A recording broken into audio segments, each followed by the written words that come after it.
The easiest thing I've done was to get out from under the labels and to live the life that I live. The most difficult thing I've ever done was to believe that I can do it. The difference is that when you don't know what's impacting you, and it's something that's holding you down and you're not aware of it. There are things that when in my situation, you live in a dominant culture that is designed to destroy your sense of self and your belief in yourself, and you have to learn ways in which you can begin to connect with this power that you have within yourself to handle where you are.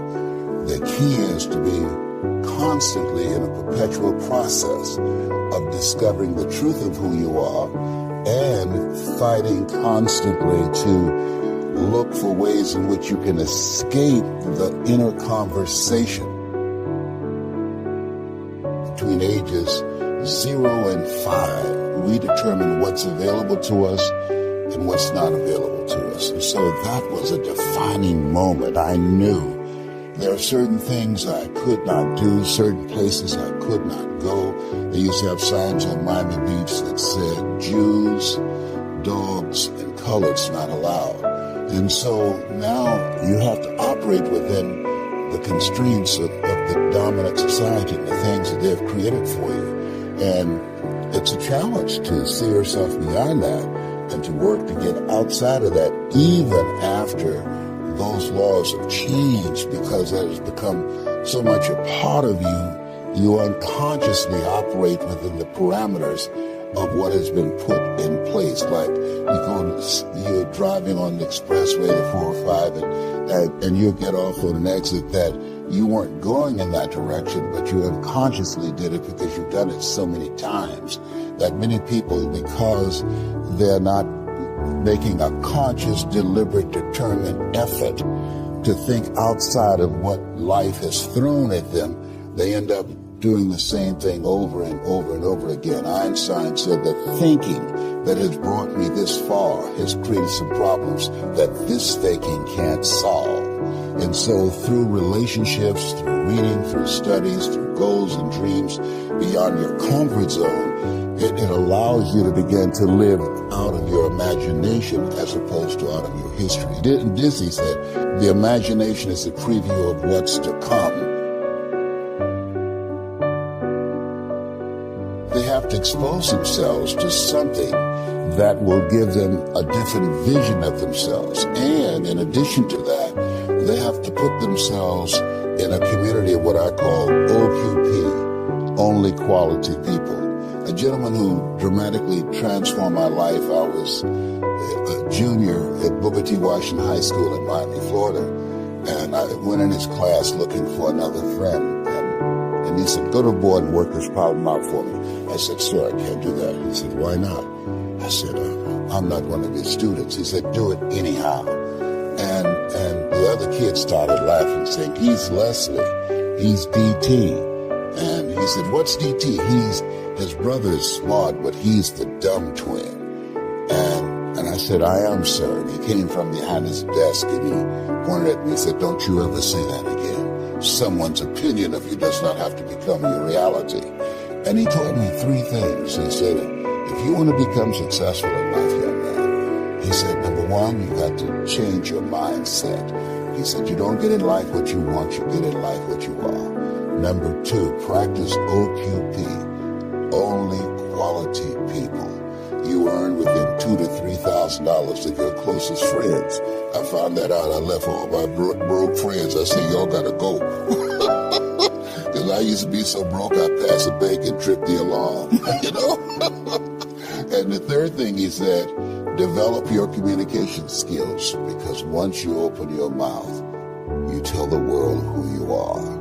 He said, those are 3 major things that you want to work on that will liberate you from living in Liberty City, living in poverty in Overtown. It will help to escape out of where you are right now, because I see you watching me and I know you want more. I can see the hunger in your eyes. You get hungry by finding something that's you. I believe that all of us are born unique, but most of us die copies. You got to find out what is it that turns you on, what resonates with you. One of the things that I realized and what allowed me to become successful as a speaker, the speaking industry has been hijacked by people who speak to sell, and it's okay to do that and make money. I speak to change lives because somebody spoke and changed my life. So this is my passion. This is my drive. This is something that I feel in my heart. And so the key to that hunger-driven life is a heart-centered life. I didn't do what I'm doing for years because of my programming, because of the culture in which I was raised in. I would see other people with degrees and PhDs and MBAs and credentials I don't have, and I convinced myself I couldn't do it. But Mr. Washington, on that day, we became friends, and he taught me not only someone's opinion of you does not have to determine your reality. He said that you have to work on yourself, and you have to have an unstoppable attitude, and no excuse is acceptable, and you got to make it a priority, a non-negotiable in your life, and hold a constant vision of what it is you want to achieve, see it accomplished, and go all out. Find a way to win. In spite of the setbacks, in spite of the disappointments, in spite of your failures. I tell people when I'm giving presentations, you will fail your way to success. I have a saying, is life knocks you down trying to land on your back, because if you can look up, you can get up.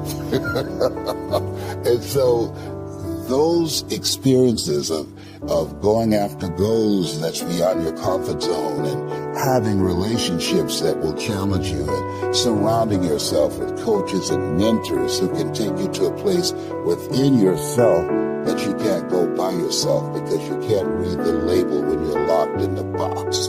And so those experiences, they challenge you to go to that next level and continue to move forward in your life, doing new and exciting things that eye has not seen, ear has not heard, nor is it in the heart of mankind what God has in store for you when you live a heart-centered life, deciding that you're going to live a life that will outlive you. You're going to live a life that counts, a life that will build a legacy and change the planet. You know, Horace Mann said, we should be ashamed to die until we've made some major contribution.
contribution to humankind. And so my goal is to make a major contribution to humankind.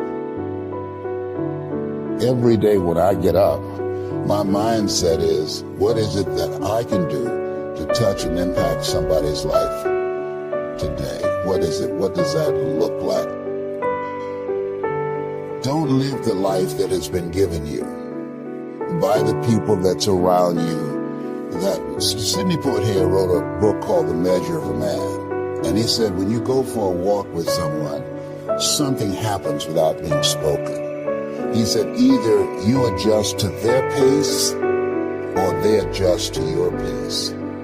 Whose pace have you adjusted to? And so there are things that we pick up and we think that they're our choices, but they're choices that we've been programmed by life to do. When we leave our homes in the morning, we're bombarded with over 6,000 advertising hits through Facebook, through Twitter, through Instagram, through television, through our phones and through our communities, and through the computers. And so all of these things are impacting us every day.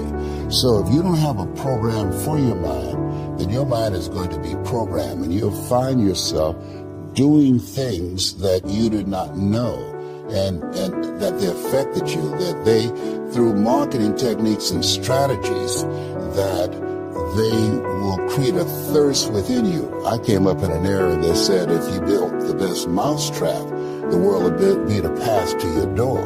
But if you know marketing, people will sleep outside your store to buy a telephone they've never touched or seen. But because of the marketing, they said, I've got to have that.